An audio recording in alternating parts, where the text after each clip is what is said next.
What's up, you guys? Happy Martin Luther King Day. Happy Monday here from the Gracie Academy. Hidon Gracie, Henner Gracie, and our very dedicated student and good friend, Vince Vaughn, who's been at it now for several months. Tell him about how the journey has been, sir. That's been great. It's been a lot of fun doing it with you guys. I've enjoyed it. So Vince is here 100% dedicated, you guys. Every week, many times a week, he's dedicated. He fell in love. He got the jiu-jitsu bug, would you say? I definitely did. Bringing my daughter for Bully Proof. He brought his daughter in for Bully Proof, and he was just watching him. And then eventually we're like, hey, Vince, do you want to try a class? And he agreed, and he never looked back. Let me just say that. This is always the case, right? Parents will throw their children in. Like, go ahead, do it, kids. And they want to see that the kid is protected, the kid's having fun, then the parents consider it. If the kid survives, the parent tries it out after the fact. Listen, That's definitely my approach. Yeah, honored to have you in the family. If she's okay, I'll give it a shot. Yeah. Otherwise, I'll pull out. Well, That's it's it, great you to be guys. with you guys. So we're here, and we were here just talking regular class Monday morning, normal training session. But this happened last night, and we got tweets, we got messages, we got hit. You guys, the first no-gi Ezekiel choke in MMA from the bottom of the mount. Crazy. First of all, for our friends, we have a lot of people who are just like casual MMA fans. They don't know what an Ezekiel choke is. Let's talk about it. Is it like Ezekiel bread? Like, what's the connection there? It's good like Ezekiel bread. So show them a regular Ezekiel choke, Hidon, and then we'll go into the no-gi one. We'll have Vince show. So things like this, where you hug someone's neck and you grab your sleeve, and now using your grip that you have, you slide your arm across, and as I extend my arm and I wrap around my wrist, it chokes him. And it works from the top of the mouth. Like, oftentimes, if you put me in the guard, you do an elbow escape, I begin to lock this, boom, and I sink this lands at the exact moment the guard happens. He's inside my guard when he's doing that. Very beautiful. Even like bottom of the guard, you can do the same thing. And then there's no-gi variations, which I love, where you like do an just from the mount. Yeah, just mount. Where I hug the neck and I put my fist in the throat at a slight angle and I grab my own wrist, forearm. Now my shoulder and fist come together and you hug. So I'm not in front. If you put me in the guard, do an elbow escape, freeze. Rotate this way. Now from the half guard, I hug the neck, place the fist, grab the wrist, and I squeeze.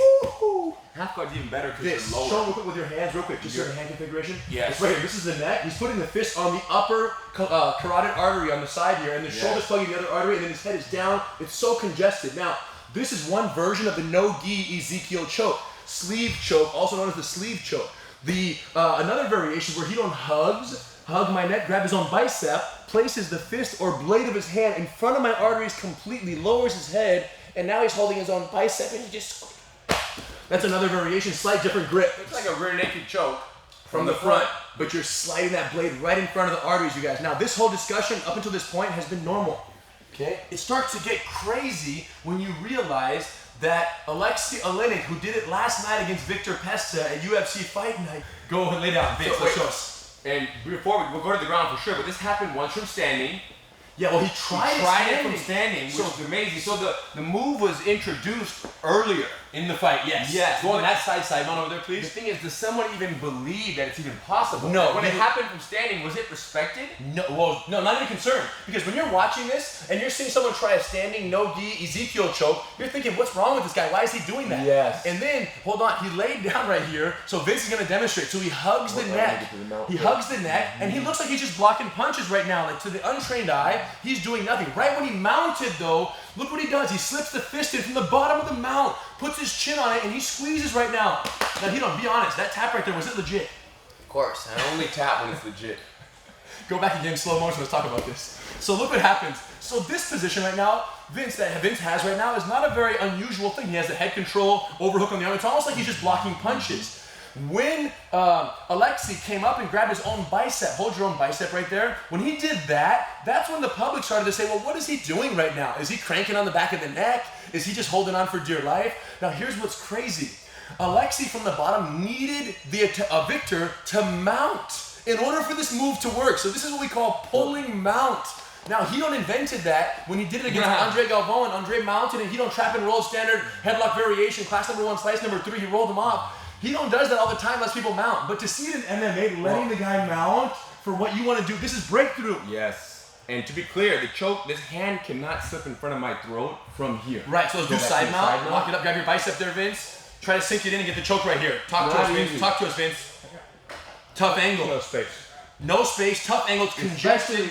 especially with gloves on, it's gonna be very tricky. Very But tricky. Like you said, when you invite them out, hug my neck. Hug the neck, holding your bicep, Vince, let him over. Look, by the time he launched, now Hito's spine became aligned with Vince's, and because their spines are both parallel, the hand insertion is possible. Vince is putting his chin right on top of his wrist to solidify. And now by flexing, pressuring, and holding here, it's a done deal, you guys. And the moment somebody mounts, there's a slight hip drive, which lifts my head a little bit. So not only is my head more aligned, but my head lifts, which makes that entry that much You're saying easier. when you put your hooks in Yes. to put hip pressure, it made it even easier. 100%. So here's what's crazy is like Vince, is just embarking on the jiu-jitsu journey here from us. And I think the other day we had a discussion and you kind of like said, well, Henry, if we're on the bottom of the mount or if we're in the guard, what's the objective? Are there submissions? Is there a submission from the bottom of the mount? Is there a submission from inside the guard? When you're in my guard, is there a submission? And the generic answer is no. Right. When you're inside the guard, the policy is what? Posture, pass, get around, neutralize sweeps, neutralize submissions. Get a better position. Get a better position for the most part, because remember, the mounts and the guard are the same, right? My legs are around Hito's body. You're mounted so on I'm that. mounted upside down. Roll over here. It's just the upside down mount. Here's the regular mount, right? And the guard is just the upside down mount. So from here, Hito's objective is not to do much. So when I said to you that the objective when you're inside someone's legs, whether it's mount or guard, is not to submit but to pass, I lied. Now the Ezekiel's in play. Ezekiel's in play. And here's the thing is, even before all this, the Ezekiel works from inside closed guard. So come in, hug, just do a sleeve variation. Sleeve, hug the neck, he grabs the sleeve. If he gets, that's game over. That's game over right there. That's game over, and he's in my guard. So it makes sense to then say, well, if Ezekiel's possible from within closed guard, as it always has been, let's flip it to the mount, then it makes sense that from the bottom of the mount, the same Ezekiel could be true. Hug my neck. Yeah. Sleep, sleep, sleep. Slide it in. That's also true. Well, this is true, and we've seen this done. We've done this. This is old school. Yes. But if that's true, then so should this be. So should no gi, yes. And this more than anything, I know what this does. It really makes me think about the importance of, like, when you're in a street fight and you're fighting somebody, how can you lose in a street fight? Right. Someone just wraps your neck from any random weird position. True. And it can be a standard headlock. So, like, for example, just even the side mount right here. Yeah. If we're here, and you're side mounted on me, Right. he said he was doing this. Right. Even this alone. Yeah, sucks. How does that feel? Tight. The blade of my arm in your neck. Who knows what can happen if you're fighting somebody? Right. I'm the person in the street fight. I'm the guy who You're knows the- nothing. yes. I'm the bad guy, and you're the jiu-jitsu person. Right. You can't overlook anything. Especially Right? neck wraps. Especially neck wraps. So Yeah. just like even if you're in my guard, Yeah. and I like guard, I like to be here. But if your arm I'm slips the around my attacker. neck, freeze. Things are not looking so good. I have to make an effort to extend, Yes. frame, slip my head out and create Interesting. distance. So- You don't want your neck wrapped by anybody. And in MMA, it happens a lot for defending punches. Well, here's what's crazy. But in a street fight, you have to be it's almost like we want to be a little bit more distant than close. Right. Because a strange, a random a street random fighter. person in the street can become very dangerous, especially if they're bigger, heavier, and stronger. You can really pay if you get your neck wrapped by somebody. Here's what's crazy. Alexi has 60 professional fights, 45 finishes or more. And of those, more than half submissions, a ton of submissions. Of the submissions, he has 10 Ezekiel chokes in MMA. Yeah. 10! That can't go unnoticed when you're looking at his stats. If you're researching him, you have to realize That the Ezekiel's a go-to. that if he hugs your neck, your life is in danger. Yeah, it's like if you're gonna fight Brian T. City Ortega. You don't have to even research. Just look at his name. Just look at his name, and then you already come in already thinking triangles. You better have triangle defenses locked in. So I hope this is his last Ezekiel. Listen, they should change his nickname to Alexi E. City. No, don't try to give people nicknames. Yeah, Brian. Stop it, Brian. You guys are straight. Now, here's the deal. Obviously, when we look at something like this, because now naturally we start to wonder what the heck in terms of can we not mount on someone and put hooks in? Can you counter? How do we survive this? Because if we mount on someone and they start wrapping our neck and squeezing, what's our mindset? Besides what Hidon said, just be aware of not getting your neck wrapped. Here are some defensive strategies that we were considering here. If Hidon is mounted, look, and I hug his neck right here, or I get it at any point, and let's say I even get it locked in, right here, neck hug, which should not be hard to accomplish this from the bottom of the mount. Seeing that it wasn't possible from the side mount, right? My immediate first thought was to kind of jump off and maybe anchor the person's head and drive. Ah, yeah, it works. Annoying, because it creates an angle on my neck, and he was plowing his weight that way, which brought my hand up and out of here. So if you can get that, especially before it's deep lock. Now, I tried it on Vince earlier, and I couldn't reach his head too well. Right. Right? It was not the best grip, which would allow me to leverage to torque the neck and kill the angle. So then Henner started bringing the arm over. And now driving the weight on top of that as you jump off, and it really collapses the grip right there. Yeah, because your hand, right, it kind of just it really pulls it off the bicep. But then you tried that on Vince, right? And it was a little tricky to bring the arm over because the elbow was high. Right. But then that now opens The this head grab. back up.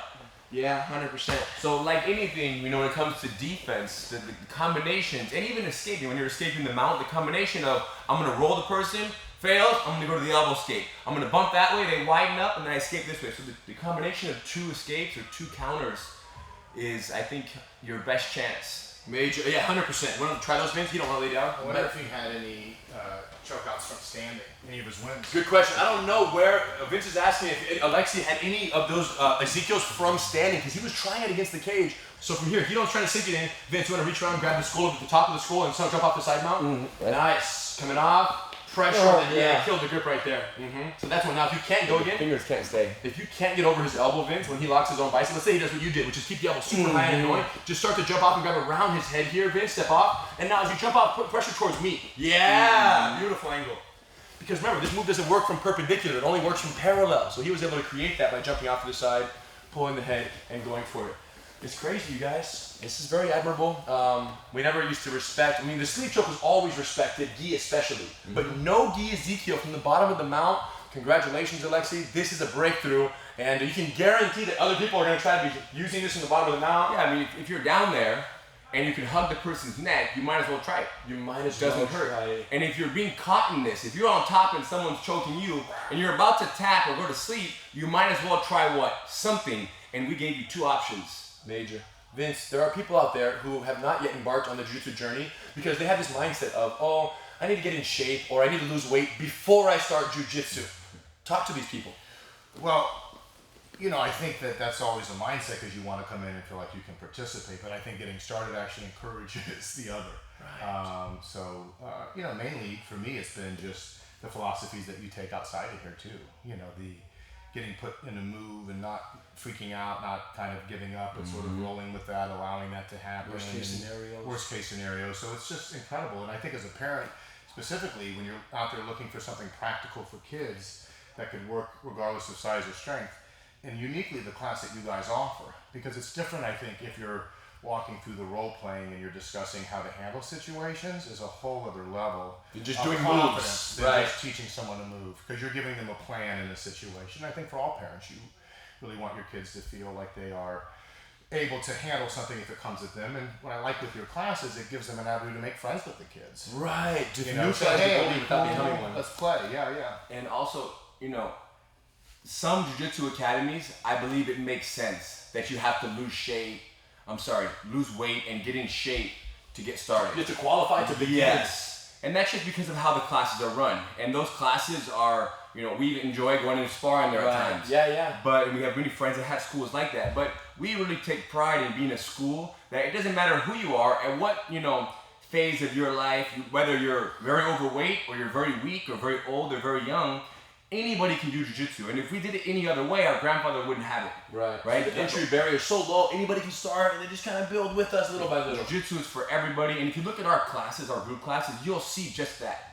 So if you're hesitant, come in and watch the class. And if there's not somebody who's more out of shape, weaker, older, younger, whatever, then don't start. But I guarantee there will be, so you'll be just fine. Listen, it's the new year, you guys, and the number of people I was telling Vincent that have said to us personally as jiu-jitsu teachers, listen, I can't wait to do it, but I need to lose 20 pounds, 30 pounds, 50 pounds, and then I'll be there. I can count on no hands the number of people who've ever showed up after saying, I'm gonna lose weight and then show up.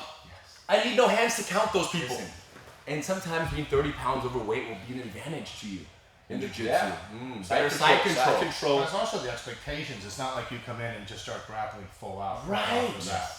You get to learn the techniques and the moves and people to explore those things with in an environment that's fun and that's safe. So you can compete and do stuff, but thankfully you can always tap when it gets a little. That's it, you guys. And people are just intimidated, you guys. And I did want to let you guys know that this Sunday, 11 a.m. to 1 p.m. here at the Academy, introductory women-empowered seminar, self-defense for women, absolute no experience, only first-time students. It's going down this Sunday. We had one last Saturday, over 150 women. It maxed out. So for anyone who couldn't get in that one, we're doing it this Sunday again. For women especially who are timid about doing any martial art, it's the best introduction to jiu-jitsu is to do it with a room full of other first-time women. Try it out. And then once you do one class, you're going to say, why haven't I been doing this my whole life? But it's okay. It's better to start now than to start 6 months from now, a year from now, or 2 years from now. I guarantee it'll be the best introductory experience of any kind to any sport or any athletic activity is going to be your class this Sunday if you can make it. About the bully proof and the women empowerment is you start with practical things that would actually work. 100%. It's not like you're starting at a beginning and it's a long journey to self-defense. You start Class right off the one, bat. you're learning moves you're going to use the next day. Right. What could you use? And that's so what we you come say. out of that. Yeah, it's better to know it and never need it than to need it And the never day you know it. It's that simple, you guys. And we'd love to have you. So if you know anyone in the South Bay who wants to try jiu-jitsu this Sunday, 11 a.m. to 1 p.m., if you don't live in the South Bay, find a certified training center at gracieuniversity.com. Go there. Tell them Hito and Henner sent you. 1 month, $99, unlimited access. It's January, you guys. Never been a better time to embark on the jiu-jitsu journey. Join the family. Vince did it. We're here. We're making it happen. We'll see you guys on the mat. Much respect.